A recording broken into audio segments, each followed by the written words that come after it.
also, I think quite a bit of what I'm going to say has already been said. So in that sense, some of this is repeated. But I think for all of us, it's been quite difficult to pull out one aspect, and that most of the issues of engaging with communities takes the whole process into consideration and can't just be sort of divided into its particular components. But I thought let's go back to the first, just sort of pull out some of those first bullet points from the community engagement principles, the sort of overall foundation, and I think worth looking at. World Heritage Properties play an important economic, social and environmental role in the life of locals. So it's not just about heritage values. The meaning for local people are a lot greater than just what the outstanding universal value is. It's about rights-based. I think Crystal's also coming to this, recognise legitimate rights of local people to live and work in World Heritage Cities. Respect culture, diversity and aspirations. And this is very much part of what we do when we engage with local communities. It's not necessarily just about the World Heritage Site, it's also about their aspirations. And include policies for land use, development and planning alongside culture, environment and education. And I was looking at my last year's copy of this while we were still scribbling over it, and I don't think it meant as much to me then than it does this year after another year at Petra, and where we spent most of our time actually discussing land use policies, and that's what it boils down to more than sort of cultural policies and things like that. So we take that as our time. What I'm really going to talk to you about is the experience we're currently engaged in at Petra with UNESCO Oman office. I'm a sort of technical expert, if you like, providing assistance, but also some research I did with my students and a Delhi School of Planning and Architecture in India, in Agra, looking at the communities living in the old Mughal gardens, which are not a part of the World Heritage Site, but a part of Agra's Mughal heritage. And also, the Petra, what we're doing at Petra draws on what we previously did at Anye, in Turkey, also now World Heritage Site. It wasn't at the time. It was the UNESCO project. I was working with UNESCO and UNDP in a joint Millennium Development Goals centered project. So I think a lot of it all sort of comes together and builds into some of what we do. But looking at stakeholders and understanding who are stakeholders when you look within a World Heritage Site. And there are people who live in the place, who work in the place, who come to use it. But we're also seeing right across the board this huge sense of displacement. And I think we need to take this into consideration. But people are being displaced, and they're being displaced from Barcelona. They're being displaced from many developing countries, places where tourism, higher land values are pushing people out, land tenure, overcrowding. So businesses are being pushed out in favour of tourism businesses. Residents are displaced. Users are displaced. People who traditionally use the space, and this can be in Thailand, and it could be a waterfront in a small village. It could be the cafes of Prague. It's the same thing is happening right across the board, where people who engaged with the centre of the city, it was their meeting point. They might not necessarily have lived in an old town, but it was where they came to, where they met their friends for coffees, where they planned revolutions, and suddenly they're no longer able to participate in that part of the city because it's overtaken by tourism, by other functions, because it's a World Heritage City or it's a favourite tourist use. We're also seeing things like Airbnb and people now, apartment rentals in many European cities, and I'm sure elsewhere, where locals are no longer able to afford the rents because it's more lucrative to let on short-term tourism nets. So we've got a lot of displacement happening, and I think this puts a big question on who the stakeholders are and how you reach all these sort of disparate groups, as well, of course, as people who are eyeing up potential businesses coming in, and tourists are also part of your stakeholder in one form as well. So again, considering all those. And I think a lot of what we do in heritage management is also about managing tourism. I don't think you can separate the two out. And we came to it, if you like, up to the last decade in the sort of format more of tourism and managing tourism. in this decade, we're also looking at the idea of, cultural heritage as driver, particularly if you look again Sustainable Development Goals, cultural heritage as a driver, economic driver, socioeconomic development, yet it's generally being packaged as tourism. So that development, if you look at what World Bank is putting out, what World Bank has been putting out since 1997, it's always placing development straight in the sort of tourism box and not really looking at many of the other things. And quite a lot of you have illustrated very aptly this morning, and this afternoon as well, of the sort of that there are so many other ways in which cultural heritage has an economic and social development role that goes beyond tourism and isn't largely developed on tourism. So here I've just sort of summarised what we're seeing in terms of things, and this idea that tourism would provide trickle down, that once, it's not happening. All is actually creating displacement, and there's very sort of little trickle down, if you like, and so lots of things. So I think in trying to sort of see what my task was here and where how we might look at it, I looked at how we engage with different groups, and what values, what their key value is, if you like, what they will benefit and what they will contribute. Again, it's this argument that, what are you giving, what are you taking? And I think the thing that really interests me is this concept of time horizons. Who's in it for how long? UNESCO is in it forever. It's outstanding universal value. It's for future generations. They probably have the longest term investment in a place.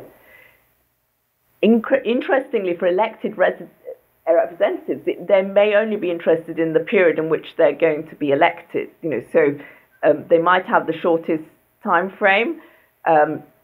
They might move on, particularly people in governing roles. They are looking for the next job in another city, sort of chief executives in municipalities. We're seeing, that's happened to me so many times. You build up rapport with someone, bang, they're off somewhere else, and they're working for another city, they're working for another place, and going forward. So, again, think about what they want to get out of it, what they're prepared to give to it, and what their time horizon is. There's also a link between the precariousness of your situation and how far a time horizon you're prepared to see. Because if you're living hand to mouth and worrying about tomorrow's survival, you really don't care whether your children's children will continue to live in this area and so on, and you won't have a long-term time horizon. If you've got a good business, if you've got an established business, then you might have a longer time horizon where you're thinking, well, my children will inherit my business and continue it through generations. So I think that's also important to understand that people, and we see this very much when we're doing consultation or talking with local communities, if it's a question of survival, they really only think about the here and now. They don't care that they might be ruining a World Heritage Site to make some money, because they're really only worried about surviving in the here and now and not care about even 10 years, or even if you say, well, you're going to ruin it, tourists aren't going to come. Well, I'll worry about that when the time comes. So I think it's also important that we work with those time horizons going through.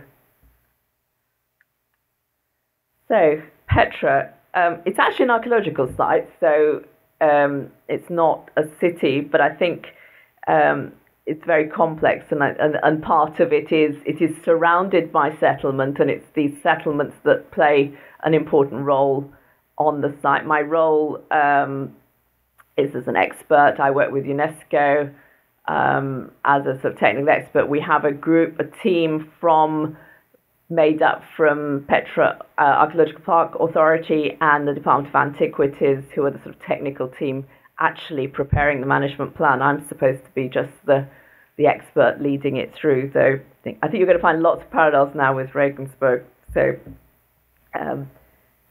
but I think to see the complexity of who the stakeholders are, I'm not going to go through a sort of the details of the stakeholder mapping that we did, but already you have the area is surrounded by 6 settlements and 6 different tribes. This is really, really important. These tribes are, the tribal culture, the tribal differences and the tribal rivalries are very very central to what we do, how we do it, who we work with, who does what, who has what sort of rights. These may be unwritten rights, but the big tribe can have the horses on the site, the small one can have the donkeys, etc. So there's sort of lots of unwritten rules. Then you can have issues. You have issues like women's issues, gender issues, but they're not the same for each tribe. To just say Petra area, women's issues, they're not the same. The people in Wadi Musa, which is the largest one, they're quite well educated, quite a lot of university degrees, quite a few PhDs. The neighbouring Sayhun, which were more a sort of nomadic, the Bedouins who were moved out of Petra and then settled in Sayhun, who are another tribe, they have huge issues. There's lots of issues with child labour, low levels of education. So even the same issue can be very, very different across the board. Natural environment, we have to deal with nature and culture together. We can't separate them out. And how these people, the stewardship of the natural environment has a huge impact on the site. But again, have very different issues, very different landscapes. Some areas are forested, some areas are farmed, how they're farming it, what sort of farming techniques are being used, how nature is being treated. Again, one issue can have very different representations across the board going forward. And then, of course, in the middle, you've got the tourism and the tourism-related businesses. So again, only a small portion of those groups are benefiting and participating in tourism, and the others are sort of just rather diagrammatic, but I think it sort of explains it more easily than a map. So are sort of related to the site in that. So this is our starting point, if you like, with very different set of users, just within the community, if you like, there are many communities, and within each of those communities there are many other communities. So how do we get to them? How do we reach everything? So this isn't a simple archaeological site. It's quite complex. There are a lot of players. If we pulled everyone together, if you did a stakeholder analysis, you're talking about over 100 players, various groups. So we borrowed from urban planning. We developed a consultation methodology, which you're going to find very similar to what happened in Regensburg. Orbasli was one of my references, if you like, in defining how you go about it. So we established 14 working groups, 14 separate. So we've got the technical team right in the middle. They're the people who are actually going to go on and deliver this management plan. So in setting this up, we saw it as my role and UNESCO's role. We're there as specialist input. We're going to help this local team become competent, capacity build, work with them. They engage in it, they're buying into it, they're preparing it, and they will eventually be delivering the management plan. We've given ourselves 18 months to do this. That's one thing Mike and I learned on a project almost 15 years ago now, that if you take your time, you get results, because you have time to think about it, you have time to engage with people through that. The technical team, they are official staff, and they are responsible, they are answerable to what becomes the steering committee, which is the chief commissioner of the region. It's the archaeological park manager and the director general for the Department of Antiquities, because it's a World Heritage Site. So they are constantly within the sort of game. And then we identified 14 different groups. And we put, instead of the Regensburg model where they had the sort of professional groups and the community groups, we've actually got everyone together. So the community is one of those groups, but, the community is one of those groups, but in a sense, we also have community members in some of the other groups. So, for example, tourism will have the local hoteliers, local tour guides association, the tour operators association. So again, community members can be very different sorts of people. The education group has teachers in it, for example, the education authority, and on all the issues, there are sort of crossovers. The community group probably meets and works in a very different way than some of the other groups. We have archaeology, conservation, land use and planning, geology and hydrology, very important in a very sort of valley scape. We have law, legalities, finance, and they each are made up of both professionals. They can be private sector professionals who are coming in as advisors, working in the field. They are government or people who have legal obligations to obviously implement what the management plan comes up with, and they're obviously representatives. These include representatives from Department of Antiquities, the Regional Development Authority, and the park personnel. So it's quite a difficult administrative structure to start with and to play around with. So the groups, through the session, they meet on about 2 monthly basis at the moment, which we have done for sort of just over a year. And each is chaired by someone we've appointed, or the steering committee is appointed, but is a sort of key respected person in the field, if you like. So again, it's not me, it's not UNESCO, it's someone local and who they trust who is chairing it. Then at the end of a session of meetings, the chairs of the working groups meet at a round table with the steering committee. So that's with the chief commissioner, the director general.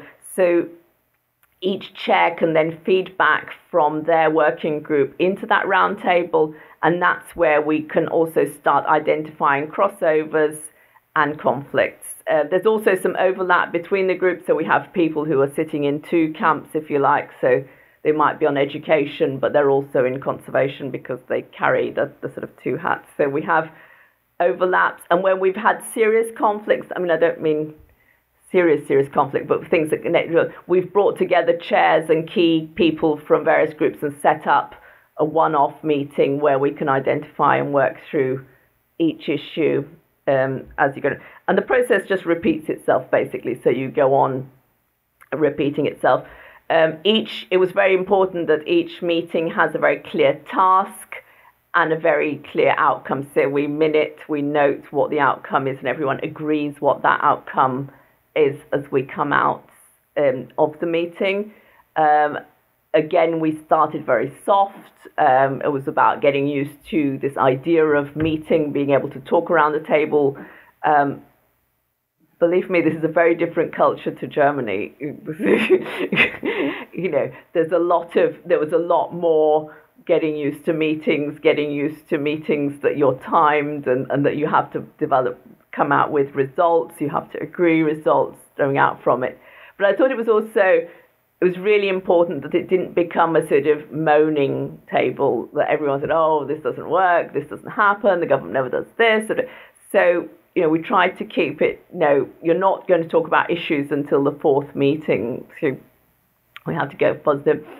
So we talked about things. But I think very important exercise was in one meeting, I think about the third round, we said they only had to report, they could report on what worked, why it worked, and how it could be improved. So we actually started with the positive. What are you doing right? What's working for you? How can we improve on it? How can we build on it? So the positive became the starting point. And then by the time we got to the issues, the sort of, that I want to go to these meetings and really give a good moan about things to sort of worn off a bit. And believe me, there's a lot of, it's a culture that wants someone else to solve everything rather than themselves. So it's a lot, it's a big changeover, it's a big turnover, and it still is sort of one of the big challenges we face, how we turn this management plan into something that can be implementable. And I think one of the ideas going forward is that not only will the technical team become the implementation team, but these groups will remain as advisory groups and can be called on for various issues, because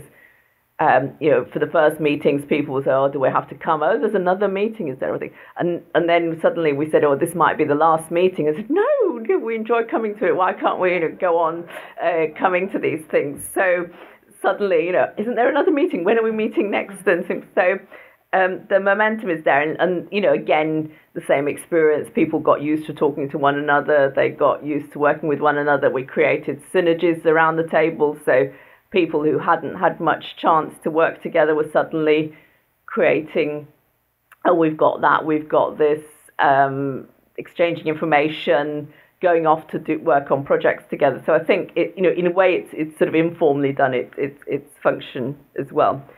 So just to take that. But then we couldn't stop just at those groups. Within each group, there was a further going down the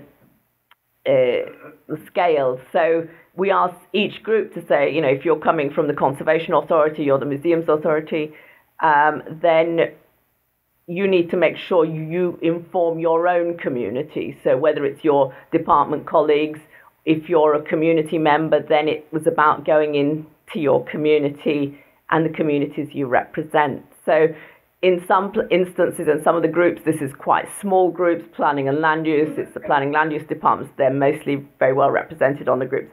With the communities, obviously, we're dealing with a much bigger group of people. Those groups have met more often and probably have been the most problematic in getting into and being sure that we're actually reaching everyone. Because, again, very culturally, a lot of, local communities get represented by men, by leaders, but they might not necessarily be the voice of everyone. So we're still working through ways in which we can we by meaning the team rather than me, because I'm a foreigner, I'm an outsider, I'm not going to unlock a lot of those issues, going more into those communities. But the idea again is they communicate with their own communities, they bring that information back up to their group chairman takes it up to the round tables. So we've got both sort of horizontal and vertical movement of information and crossover. So things like the round table create the links between the different interests. At the same time, you've got verticals, so the information is going up and down through the various groups. There is elements of confidentiality, and again, no one was used to this. They had to sign forms of confidentiality that UNESCO prepared, and UNESCO has been very good at sort of guarding that. If anyone goes and talks to the press, they get an official email very quickly to say, hang on a minute, be careful. So what have we learned out of the process? Just reflecting on it, let's say, everyone needs to get something out of it. I think that was really interesting. Everyone, when they came to it, they needed to feel, what is it they're going home with? What are they going back to their communities with? What are they taking out of it?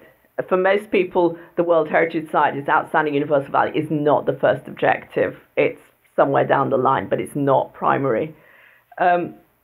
If you want people to engage in long-term visions for the site, long-term objectives, you need to provide them with short-term security. It could be job security, it could be living environment security, it could be educational security for their children. What's my role? I'm the outsider here. Arabic isn't even a language I'm terribly fluent in. So I also have to remain on the outside, and I think that's important to enable the local team to actually be doing the job, because I'm going, when my contract ends, I go away, and it's really important. And I think we learned this in Ani in Turkey, that you've got to give them the platform. So when you're having public meetings, when you're having things, that the person speaking isn't me, isn't UNESCO, it's actually someone local from the sort of team that's going to implement it, actually giving people the information, actually, so we always got them to explain the project, them to explain what was happening, because they needed also to sort of gain confidence of the people involved. And I think you have to be very culturally specific, say what works in one environment, like I say, I'm sure our meetings look very, very different to what happens in Germany. At one level, they're very professional. You're with planners, and like other levels, there's a lot of politics. People say one thing at a meeting. They're actually got other interests. They're only saying that because that's what you want to hear. So you've got to work through those sort of politics.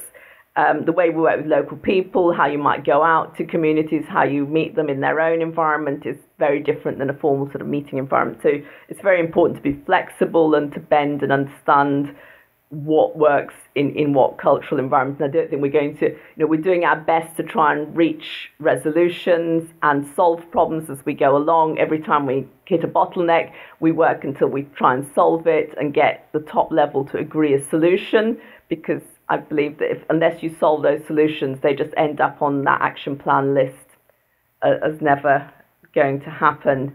And this is sort of more general, looking at the whole process of evolving communities. But I think, it's the security and equitable access just comes back to me again and again and again. And what you hear from the ground is sort of the fact that people want to know that they're secure in their environment, they're not going to get pushed out, they've got security of tenure, and they have access, they have equitable access to jobs and economic opportunities. It's not just about giving them jobs, but it's also about creating the opportunities that they can become entrepreneurs, they can set up the businesses, not just outsiders coming in. And, we talk about urban resilience and growth agendas. To be able to achieve that, this is what we need to achieve at the ground level. So quite often what we're talking about isn't about heritage at all in many of these meetings. We're talking about completely different priorities.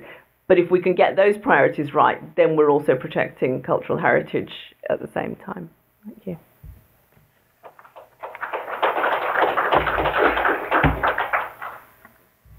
Thank you very much indeed. And I mean, if there's any strong takeaway from me, it's the absolute need for bespoke, culturally customised devices and approaches. And one of the strengths in this kind of forum is actually sharing those examples from which people can learn. So thank you. Are there any questions or comments? I was looking around, Ega, but you've got your hand up. Yes.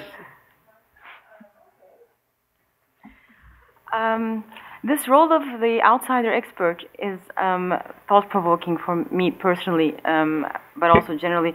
And ideally, of course, if we are the outsider expert, we want to step away when we can, when it's appropriate, and hopefully, pass the baton on to the in-house local able people. But I find that's also one of the challenges in real life. Sometimes that capacity doesn't just appear in a reasonable amount of time, perhaps, and or they resign. I've had that too. Yes, but I'm maybe more talking about technical capacity.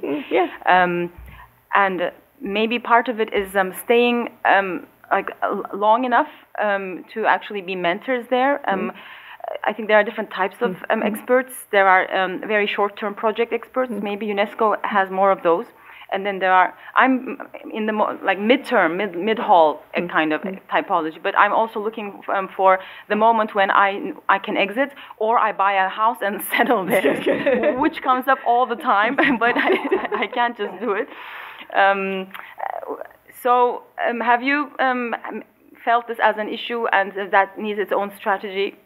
I don't know if that's a good question or not, but what do you think? Possibly. I mean, I think, again, it goes back to how much capacity we can build, and quite often, like you say, sometimes the length of a project duration isn't enough to build that capacity for someone to take over. But, on the other hand, we worked in Çatalhöyük in 2001 to no one knew about management plan. That became the policy that got published in 2005 in Turkey. Now there are so many of you preparing management plans in Turkey. So in effect, my work in Turkey in that sense is done, because there's been so many management plans and people working in these positions locally in Bergamo, in Antalya, Alanya.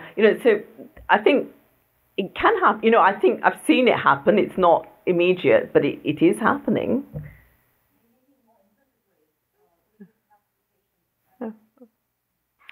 Michael, and then we might make that the last intervention just now, please. I think this, as we move through the day, that things which come up linked to a lot of other people. For instance, Aylin spoke about also management of change, and there's a big debate whether it is the management of continuity or management of change, and you related to this aspect. But Aylin, what you also highlighted, the social transformations. So there is change which is taking place, and I find using the word management plan is always very project orientated, and we should be management mechanisms, management processes, or something, or the process of management. We have to sort of like get people's mind out. When they say management plan, they look at sort of like an urban plan and say, well, that's our management plan, and it doesn't do that. So that's my first comment, which comes up, which I think we have to relate to. A second one is then the use of levels of engagement and levels of participation. I find that also a little bit nervous, because that a level says that, well, this is a higher level or a lower level. I think that what we're talking about is a linking of expectations. In other words, sometimes there are certain issues which I'm quite happy to be not taking any empowerment. Just keep me informed, and I'm quite happy about that. So I think that this is another thing about using words which might have some sort of relationship. And I think these are sort of like three points which I think I'd like to pick up, which we'll talk about Thursday perhaps. Thank you. Of course, the obvious comment to make is that ministers and funding bodies don't like launching management processes because they don't have hard covers or gold ribbons. Yeah, it's good. Well, I actually wanted this management plan to be paperless, but UNESCO still, I think they still want the bound version. But I was saying, at the end of the day, it should just appear as an action plan, and the rest of it is just process. And then what you come out as is the action plan with very clear lines of action. And I think what we've been trying to do is constantly square the circle. This action has come from this issue that came from that. And it can be traced back to 1974 or whatever. So there's a constant linkage of where actions have come from, what previous discussions on it have been. So we've really tried to keep the sort of tabs on everything as a sort of trail, and I think that's been important as well. Quick intervention from Cassie, and then we'll... Yeah. Oh, okay, one each, and we'll move on. Just two thoughts to add to this sort of action, let's follow up list. One is the spectrum. There's some things about it that I'd like to share if I have that opportunity on Thursday, some interpretational things. And the other is this importance of neutrality of the convener, a neutrality that you advocate for the process, not the outcome. And I think that's what you all are saying, but I don't think that's in the principles, and that is absolutely core to doing this very well. Thank you. Niels. Yeah, it goes completely in the same direction. So I think the output, the document, is necessarily important, because then you have like a proof of something you can always refer to. But the process of itself is as important, because if this works fine, then you have much more people who continue to work on that and to really use the document. Absolutely. So and I think this goes directly in your direction. Could we conclude by raucous applause, please, for Aylin?